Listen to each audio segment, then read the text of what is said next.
reality of both pandemic restrictions and limited fan engagements in those early, uncertain years. The club's early years. বন্ধুরা, আজকে রাতে আর ভাত খেতে ইচ্ছে করছে না, তবে ভাতের চাল নিয়েছে। আজকে এই চালটা দিয়ে একটি নতুন আইটেম করব। যদিও এটি নতুন আইটেম না, অনেকেরই এটি জানা, তারপর আজকে আমি নতুন করে করব। এখানে আমি কিছু ভাতের চাল ধুয়ে রেখে দিয়েছি, জলটা বেশ ঝরে গেছে, চালটা ঝরঝর হয়ে গেছে। এরপরে এর সাথে কিছু আমি মশলা অ্যাড করে নিচ্ছি। প্রথমে আমি নিয়ে নিচ্ছি নারকেল বাটা, বেশ খানিকটা নারকেল বাটা নিচ্ছি। এর সাথে নিয়ে নেব আদা বাটা, এর সাথে আমি একটা পেস্ট করে নিয়েছি। পেস্টটায় সর্ষে, কাঁচা লঙ্কা এবং জিরে একসাথে বেটে নিয়েছি। যদি তোমরা বেটে নিতে না পারো তবে ব্লেন্ডারেও পেস্ট করে নিতে পারো। আমি এটা একসাথে বেটে নিয়েছি। সর্ষে, কাঁচা লঙ্কা এবং কাঁচা জিরে একসাথে আমি পেস্ট করে নিয়েছি। এরপরে আমি দিয়ে দেব কিছু গরম মশলা। এখানে গরম মশলার মধ্যে আমার আছে ছোটো এলাচ, লবঙ্গ, তেজপাতা, দারচিনি। এর সাথে আমি আরও কয়েকটি কাঁচা লঙ্কা দিয়ে দিচ্ছি। এই খাবারটা একটু ঝাল ঝাল হলেই ভালো লাগে, এ কারণে একটু মরিচের পরিমাণটা আমি বেশি দিচ্ছি, তবে তোমরা তোমাদের প্রয়োজন অনুযায়ী দেবে। সাথে আমি দিয়ে দিচ্ছি হলুদ গুঁড়ো, শুকনো লঙ্কার গুঁড়ো, এটা জাস্ট লাল করবে, লাল লঙ্কার গুঁড়ো এইটা দিয়ে দিলাম। এটা আমার খাবারটাকে বেশ সুন্দর একটা রং দেবে। আরও দিয়ে দিলাম জিরে গুঁড়ো, সাথে দিয়ে দিলাম আমি ধনিয়া গুঁড়ো। এই গুঁড়োগুলো আমি অল্প অল্প দিয়েছি, যেহেতু আমার জিরে গুঁড়ো আগে কাঁচা জিরে বেটে দেওয়া আছে, তাই আমি পরিমাণটা কম দিয়েছি। এবং এখানে এখন দিয়ে দেবো আমি পরিমাণ মতো লবণ। এর সাথে আমি এখন দেব হালকা একটু মিষ্টি। মিষ্টিটা অপশনাল, তারপরে এই রান্না একটু মিষ্টি হলে ভালো লাগে। সামান্য লবণ দিয়ে দিলাম, চিনি দিয়ে দিলাম। এরপরে আমি এখানে বেশ খানিকটা কাঁচা সর্ষের তেল দিয়ে দিচ্ছি।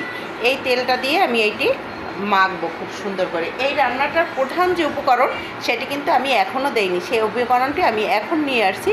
দেখো, চিংড়ি মাছ, এটি আমি লবণ হলুদ দিয়ে মেখে রেখেছি। এই চিংড়ি মাছটা দিয়ে দেব। আমার এই রান্নাটি চিংড়ি পোলাও। যাই হোক, এখন আমি চিংড়ি মাছটা পরে দেবো, এখনই দিচ্ছি না। আগে চালটা মশলার সাথে খুব ভালোভাবে মেখে নেব। আমি খুব সুন্দর করে মেখে নিয়েছি। এই রান্নাটা যত সুন্দর করে মাখা হবে এর স্বাদটা তত হবে, মাখার মধ্যে এর আসল স্বাদটা থাকে। যাই হোক, এবারে আমি চিংড়ি মাছগুলো দিয়ে আবার সুন্দর করে একসাথে মিশিয়ে নেব। তবে এবারে আলতো হাতে মিশিয়ে নিতে হবে, যেহেতু চিংড়ি মাছ আছে। চিংড়ি মাছটা হয়তো বা দেখা গেছে যে বেশি জোরে চাপ দিলে ভেঙে যাবে বা নরম হয়ে যেতে পারে। আবার চিংড়ি মাছের মাথার অংশে হাতে আঘাত লাগতে পারে, সেদিকেও খেয়াল রাখতে হবে।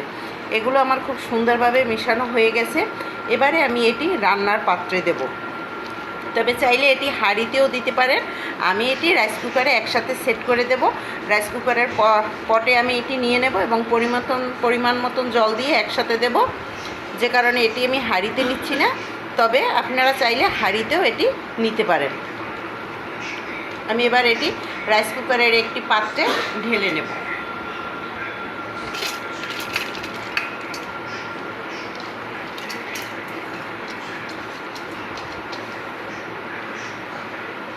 এক্ষেত্রে আপনার জলের পরিমাণটা আপনার পোলাও রান্নার যে পরিমাণ ঠিক সেরকমই দেবেন। আপনি 1 পট চাল নিলে অবশ্যই 2 পট জল দেবেন। তবে এটি কিন্তু ভাতের চাল, ঠিক আছে, তার সাথে কিন্তু তেল আছে, তাই আপনি জলটা একটু পরিমাণ মতন বুঝে দেবেন। কারণ সব চাল একই সময় লাগে না সিদ্ধ হতে, কোনো চাল একটু বেশি সময় নেয়, কোনো চাল একটু কম সময় নেয়। আপনি চাইলে এই রান্নাটা পোলার চাল দিয়েই করতে পারেন, তবে আমার কাছে সেদ্ধ চালের এই পোলাওটাই অনেক বেশি মজার লাগে, তাই আমি সেদ্ধ চালটাই দিয়ে দিয়েছি। এবারে আমি জল দিয়ে দেব।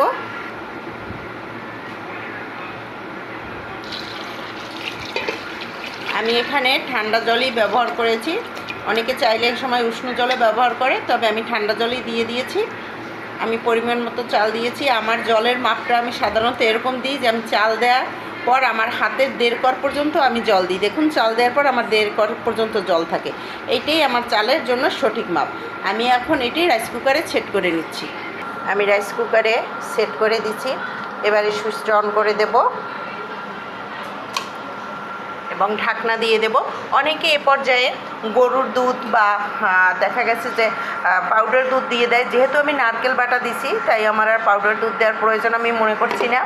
এবারে আমি এটি ঢাকা দিয়ে দেব এবং এটি রান্না হতে থাকবে। ফিরে আসছি আবারও।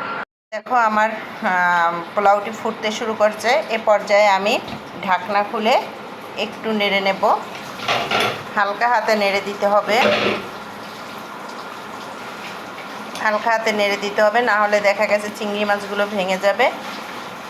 আমি এইটি নাড়বো, আর নাড়া দেবো না, যেহেতু আমার এখানে সব কিছুই দেয়া আছে, তাই আমি আর এটিকে নাড়াচাড়া করব না। এখন এটি এখানে হইতে থাকবে। আমি আবার ঢেকে দেব। ফিরে আসব একেবারে শেষ মুহূর্তে।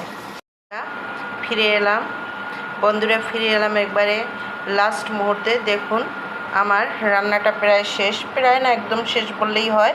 এরপর যে আমি ঢাকনাটা খুলে নেব। আমার এখানে আর একটুকু পানি নেই, সমস্ত পানিটা শুকিয়ে গেছে। আমি এখন হালকা হাতে একটু নেড়ে দেব, জাস্ট শুধু একটু নিচেরগুলো উপরে উঠিয়ে দেব। যেটুকু এখনও ভেজা ভেজা ভাব আছে, এটুকু আমার যে হিট আছে সেই হিটই হয়ে যাবে। আমার লাল আলোটা সম্পূর্ণ নিভে গেছে। এবার যে আমি মিশিয়ে দিয়েছি, এরপরে আমি ঢেকে দেব এবং স্ট্যান্ডিং টাইম দেব কিছুটা সময়। তাতেই আমার খাবারটা একদম সম্পূর্ণ তৈরি হয়ে যাবে। আহা, সে কি গন্ধ, সে চারদিকে স্বাদ। এই স্বাদ যে একবার না খাবে সে আসলেই বুঝতে পারবে না। আমার রান্নাটি সম্পূর্ণ হয়ে গেছে। এবার আমি পরিবেশন করে দেব অসম্ভব সুন্দর স্বাদের এই চিংড়ি পোলাও। বন্ধুরা, গরম গরম ধোয়া ওঠা এই চিংড়ি পোলাওটা তুমি একবার খেয়ে দেখো। এটির স্বাদ আসলেই খুব সুন্দর, অসাধারণ হয়। এর যে সুন্দর সুঘ্রাণ, এটি আমি তোমাদের মোবাইলের মাধ্যমে দিতে পারছি না। তবে তুমি অবশ্যই ঘরে বানাও, দেখবে এটি কেমন স্বাদের হয়। এটির সাথে আচার বা যে কোনো টক জাতীয় জিনিস, লেবু, খুব সুন্দর যাবে। একবার অবশ্যই বানিয়ে খাবে এই অসাধারণ স্বাদের চিংড়ি পোলাওটি। ঘরে না বানালে তোমরা বুঝবে না যে এর স্বাদটি কীরকম। অসাধারণ হয়েছে এই রান্নাটি। ধন্যবাদ বন্ধুরা, আবারও ফিরে আসব নতুন কোনো আইটেম নিয়ে তোমাদের সামনে। ততক্ষণ ভালো থেকো, সুস্থ থেকো। আর আমার এই রান্নাটি কেমন লেগেছে অবশ্যই আমাকে জানাবে। সেই স্বাদ।